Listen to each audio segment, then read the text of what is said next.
நிலம் கையகப்படுத்துதல் அவசர சட்டத்தை திரும்பப் பெறக் கோரி டெல்லியில் 2 நாள் தர்ணா போராட்டத்தை அண்ணா ஹசாரே துவக்கியுள்ளார்.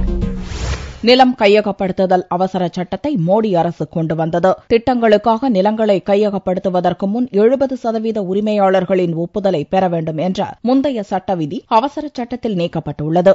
இந்த அவசர சட்டத்துக்கு மாற்றாக புதிய மசோதாவை பட்ஜெட் கூட்டத்தொடரில் நிறைவேற்ற மோடி அரசு திட்டமிட்டுள்ள சூழலில் இதை எதிர்த்து காந்தியவாதி அண்ணா ஹசாரே டெல்லியில் தனது 2 நாள் தர்ணா போராட்டத்தை திங்களன்று துவக்கினார். அப்போது அவர் பேசுகையில், நிலம் கையகப்படுத்துதல் அவசர சட்டத்தை கொண்டு வந்ததன் மூலம் விவசாயிகளுக்கு மத்திய அரசு அநீதி இழைத்துவிட்டதாகவும் அதை தடுத்து நிறுத்தவே விவசாயிகளின் மாபெரும் போராட்டத்தை தான் துவக்கியுள்ளதாகவும் கூறினார். விவசாயிகளின் நிலங்களை அரசே கபளீகரம் செய்வதாக குற்றம் சாட்டிய ஹசாரே, பிரிட்டிஷார் செய்ததையே மோடி அரசும் செய்வதாக சாடினார். நல்ல நாள் வரும் என்று லோக்சபா தேர்தலுக்கு முன் உறுதியளித்ததை நம்பி ஓட்டளித்த மக்களுக்கு பாரதிய ஜனதா துரோகம் செய்துவிட்டதாகவும் ஹசாரே சாடினார். நிலம் கையகப்படுத்துதல் அவசர சட்டத்தின் ஆபத்துக்களை 3-4 மாதங்களுக்கு நாடு முழுவதும் பாத யாத்திரை மேற்கொண்டு நாட்டு மக்களிடம் விழிப்புணர்வு ஏற்படுத்துவேன் என்று குறிப்பிட்ட ஹசாரே, மாரடைப்பில் சாவதை காட்டிலும் நாட்டுக்காக உயிர் துறப்பதை பெரும் பேராக கருதுவதாகவும் உணர்ச்சி பெருக்குடன் கூறினார். விவசாயிகளுக்கு விரோதமான சட்டத்தை திரும்ப பெறாவிட்டால் 4 மாதங்களில் சிறை நிரப்பும் போராட்டத்தை நடத்துவோம் என்றும் ஹசாரே அறிவித்தார்.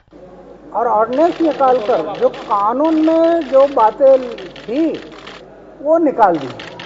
मिसाल के तौर पर जनतंत्र में कोई भी किसान की जमीन इंडस्ट्री के लिए देना है तो 70% लोगों की सहमति होने से वो जमीन ले सकते हैं, अन्यथा नहीं।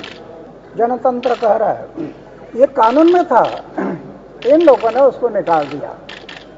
अभी सरकार अपनी मर्जी से जमीन ले लेगी। ஹசாரேவின் தர்ணா போராட்டத்தில் பல்வேறு விவசாய சங்கங்களும் மேதா பட்கர் உள்ளிட்ட பல்வேறு சமூக நல ஆர்வலர்களும் பங்கேற்கின்றனர். அவசர சட்டத்துக்கு எதிராக ஹரியானாவிலிருந்து கண்டன பேரணி துவக்கியுள்ள 5000க்கும் மேற்பட்ட விவசாயிகள் செவ்வாயன்று ஹசாரே போராட்டத்தில் இணைகின்றனர்.